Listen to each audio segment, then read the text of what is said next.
Good morning and welcome back to my channel.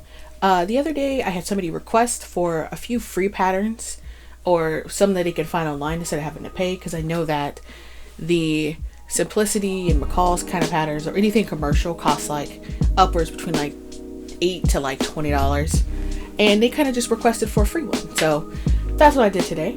This specific pattern that I'm wearing is from Mood Fabrics. If you go on their website, and there should be a tab at the top that says Society, I think. Don't quote me on that. But if you click on that tab, you should be able to go, and they have hundreds of different patterns that you can choose from. They're all different types of recommendations for fabrics for each pattern as well. And no, this is not sponsored. It should be though, because I just gave a lot of information. This blazer, the Gladiolus, is what it's called. You can find on there, and I was trying to go out of my comfort zone because normally I like dark colors and anything jewel tone, and I kind of figured, let me just spread my wings and like do a different color. So I went with this specific fabric. This fabric in particular is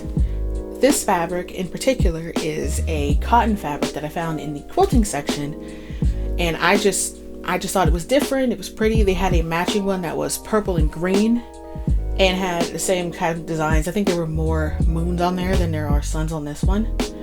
But yeah, let me see. Yeah, it's got like lots of suns, lots of like gold in it. I just thought it was really pretty. If you can't see it there, I'll probably do a closer image up here so you can actually see it. But yeah, it's orange and it's yellow. There's suns. It's very celestial. It's got gold glitter on it, and it's just a cotton fabric that I found in the quilting section. I think specifically it was by the boutiques. So I just had it, and I figured, why not make something? So yeah, link to everything will be down below, including the website to tell you how much fabric you need and everything like that. So yeah, let's just get into it. First thing you need to do is tape together your pattern and cut them out. They are also labeled with a set of sizes as a guide telling you which line to cut on for which size. On pieces 2, the back and the front both have lines that need to be cut out differently for the lining, so pay close attention to that when you're cutting them out of your lining.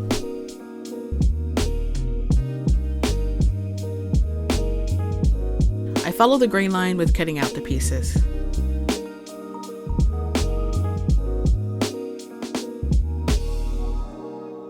I always start out applying facings in my projects because I hate stopping in the middle of my process to pull out the board and attach interfacing.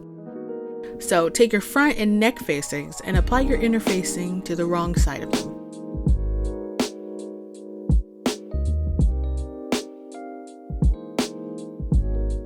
With right sides together, pin the fronts to the side fronts, matching notches, and stitch.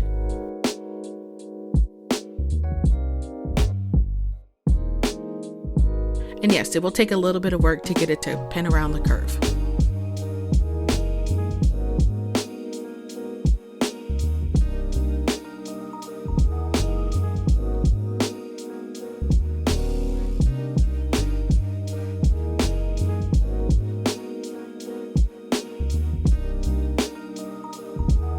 For the seam, it said to press it, which I did for all of my seams. I pressed them open.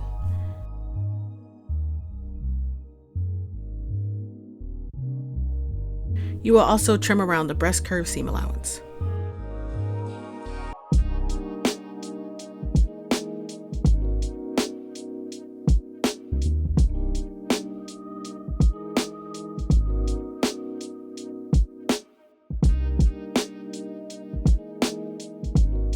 Now that both the fronts are done, let's go to the back.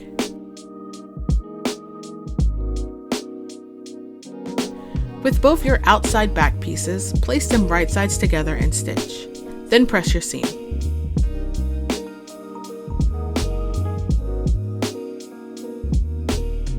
Then do the same thing with the back lining pieces as well. Taking your interfaced front facing pieces, pin them to the center edge of the center front pieces of the blazer like so. Stitch it in place along the front edge and then trim the seam allowance. It also says to clip the curved edge, which I assume is the inner curve, so I took my scissors and I clipped it in the seam without cutting through the stitches.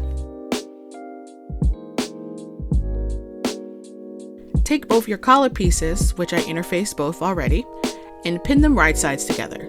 Sew around the raw edges and leave the bottom edge open. Trim the seam and clip into the curves, careful not to snip the stitching. Flip right side out and press like your life depended on it.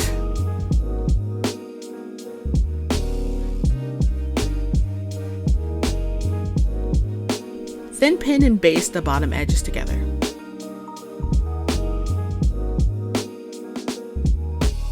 Pin the back to the front at the side and shoulder seam, making sure to leave the facing free.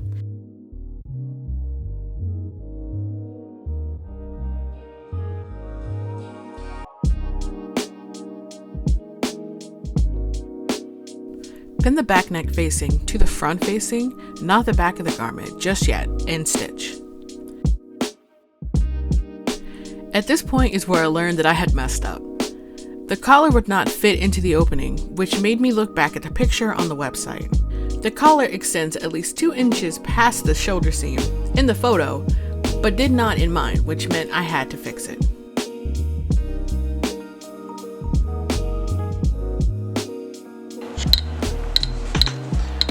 So I've gotten like halfway into this project and I think I underestimated the fact that there's not a lot of instructions.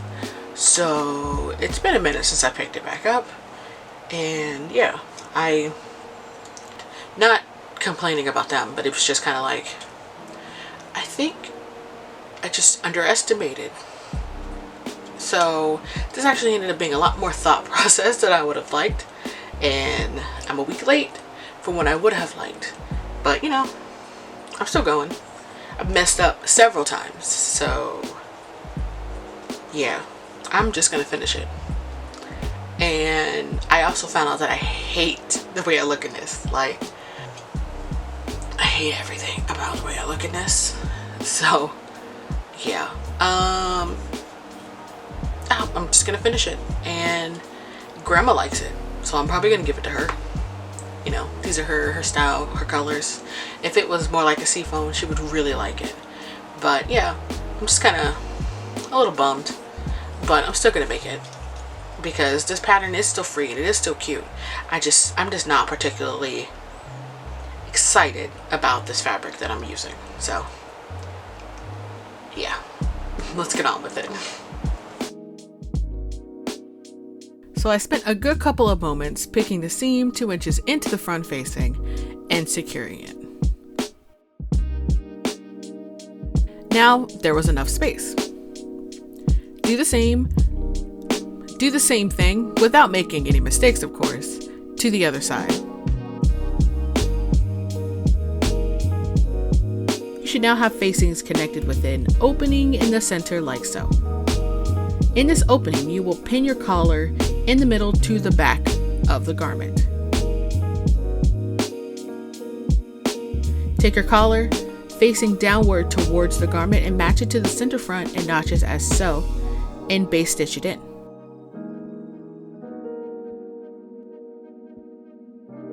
Then pin your back facing to the collar, making sure that the collar is sandwiched in between the garment and the facing, and stitch them in place.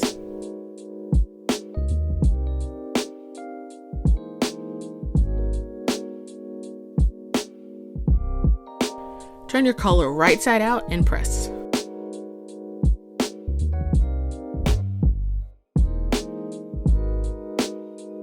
Sew your lining together at the side and shoulder seams.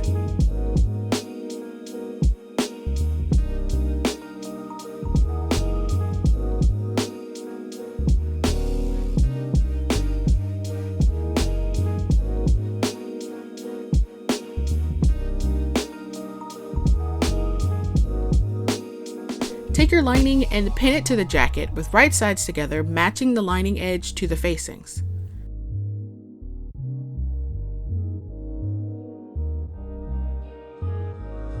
Leave the bottom of the jacket open, sewing only the lining to the facings.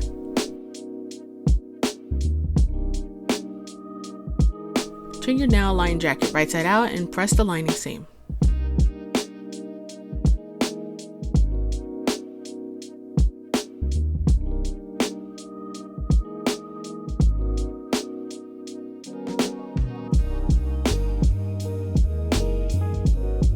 Baste the armhole lining and outside together.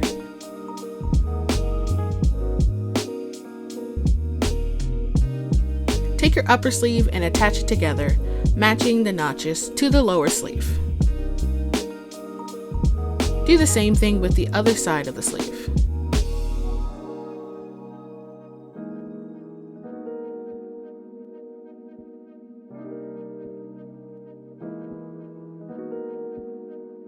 Take your lining and sew it in the same way. So this is how I did the sleeve, which you can do whatever fits you, but I found this worked best and finished really well. Sew 2 basting or gathering stitches at the cap of the sleeves on both the sleeve and the lining, as so, but not all the way around 1/4 of an inch away from the edge and 1/4 of an inch away from the previous stitching. Make sure to leave the thread tails long. Do the same for the lining as well. Then press the seam allowance in on the edge of the lining as so.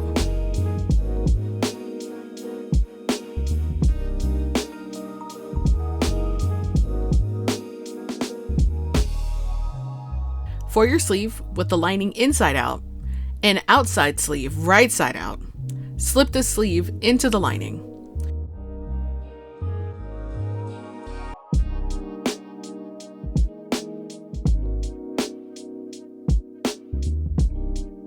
So exactly what I'm doing here, but the sleeve goes inside the lining instead.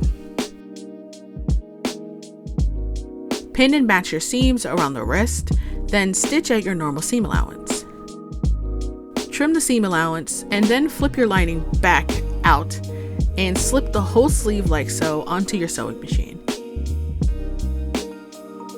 It helped me to press beforehand the seam allowance towards the lining to help catch the seam allowance into the stitching as I'm stitching.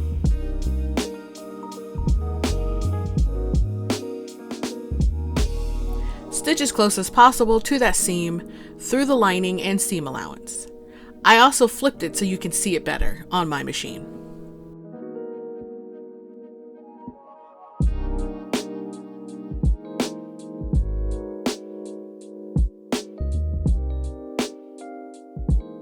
Flipping your lining into your sleeve, you will now press and then stitch the wrist opening close to the edge.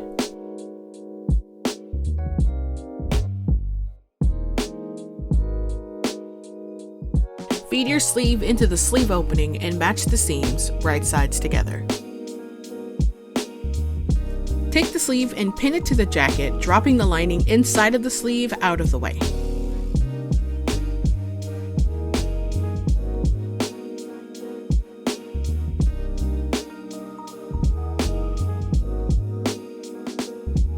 Pull your gathering thread to help fit and get rid of any excess fullness.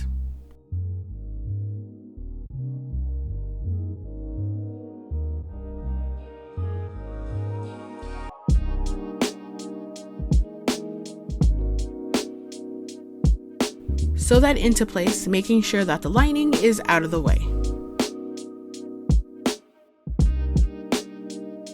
Now taking your lining and that folded edge, you want to flip it over the previous stitching and slip stitch this into place.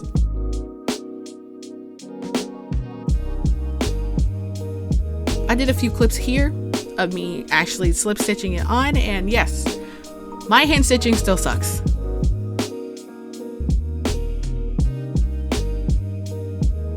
And you'll want to do this whole process again with the other sleeve. Now that both your sleeves are in, it's time to finish. Flip the jacket right side out and pin the lining to the bottom edge of the jacket, making sure to leave a little bit of a hole for yourself to flip it right side out. Stitch the bottom of the lining and then flip everything right side out.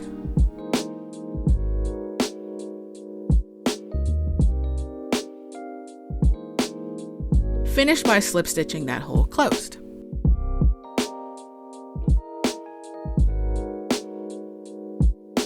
So, after further review, I realized while editing that, I ended up skipping a step because there is a vent on the side of the jacket that I completely missed.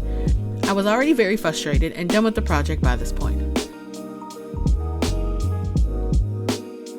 But I will tell you that the vent is just left open during that last flip. And when you flip it right side out, it also gets hand stitched to the lining and finished just like the hole that we left open. So I'll be honest with you, I did kind of struggle with this pattern for a minute. The amount of instructions compared to like a commercial pattern are minimal, and it was kind of difficult, and I didn't anticipate it being as advanced as it was in the sense of pattern, well, in the sense of instructions. The instructions itself were tailored towards a specific style, and I kind of just wanted to make the jacket all the way out to kind of see what it looked like, and to just to make it and I'd add embellishments later. So in that aspect, it is more advanced. So if you're a beginner and you want to challenge yourself, I would definitely say give their patterns a chance. This is my first one from them, so as I go through, I'll kind of let you know what's more the amount of instructions, or like what's a little more difficult along the way. And I can't only say that putting the facing on was probably the most difficult thing, and the thing that I like literally had an existential crisis about, because I didn't understand, but yet I just did it according to what I knew and what I kind of thought and what I felt, and it ended up fine. Here's the finished product as is. If it was up to me and I had more fabric, I would have liked to match the back of it, because as I turn and you'll see the back, you can see that like you can still see the seam down the middle, which isn't terrible, but it's kind of hard to match tie-dye. Altogether, I do enjoy this pattern. I think when I put on makeup and I'm actually dressed up, it looks a whole lot better than if I just try it on and put it with an outfit and don't look or feel my best. The fabric turned out really good in this project as well. I think it's super cute. I think everything is super cute. But yeah, even with the sleeves rolled up, I feel like the rolled up sleeve was a whole lot better than leaving it long, because it was just maybe like half an inch too short and it looked odd. I can say that my shoulders are broad and it just does fit. And the issue that I had was if I wear a shirt or anything with sleeves, it wouldn't fit. Like just there, like it tugs just a little bit across my shoulders, but it's not something that I can't like avoid or like ignore. But I felt like it was just a tiny bit, barely even half an inch too short for my shoulders. It fits now. Like, I don't have an issue with it now. It feels good, but that's also because I have a tank top on. And I just feel like I just felt like a tank top felt better in it than a regular shirt. That's really my only complaint. Oh, and I do wish the tails were longer. Like, on the picture, the tails are a little bit longer, but here it's kind of like they're really kind of short. And I wish it was a little bit longer, but I guess in the aspect of the way it looks right now, it wouldn't work longer, because the longer makes it more look like a tailored jacket or something like that. Yeah, those are my final thoughts. The instructions are a little more advanced than what I'm used to compared to commercial patterns. It is free, and I'll leave the links for it down below. And I feel like if you're going to make it and you have broad shoulders like I do, then you should probably do a mock-up just to see. You should do a mock-up anyways, unless like you're a sucker for pain like me, who feels like they should just go ahead and just make it because you're just really excited to make it. Then don't do one, but I would suggest you make one. Yeah. Anyways, if you have any questions or any comments, please leave them down below. Keep them as positive as possible. And if you make this or anything else for my channel, please be sure to tag me on Instagram under SoManiacal. I'll have all the links and everything below. And what else? Oh, like if you like this video, and subscribe if you're new. I make videos once a month, twice a month, depending on the project. Oh, and spooky season is coming, so I've got my stuff all cut out. You see it right here. It's just nothing but like rows of patterns all cut out and ready to go. I've got a cool costume that I'm getting ready to do. I've got another thing for cosplay that I'm getting ready to do next year. And I'm so excited. Spooky season is my favorite freaking season. I'm so excited. So yeah, be excited. I'm excited. Let's get hype. Yeah. What else? Like, subscribe, tag me on Instagram. I think that's really it, honestly. I will see you folks next time. If you have any more suggestions or any other pattern you would like to see me do, please leave them down below. I will get to it. I'm talking so fast. I will get to them as soon as possible. Or I'll see if I have them in my repertoire. I do believe that's everything, and I hope to see you folks next time. I almost said next week. Is there a video coming out next week? I don't know. Huh. Anyways, thank you guys for joining me today, and I will see you folks next time. Bye.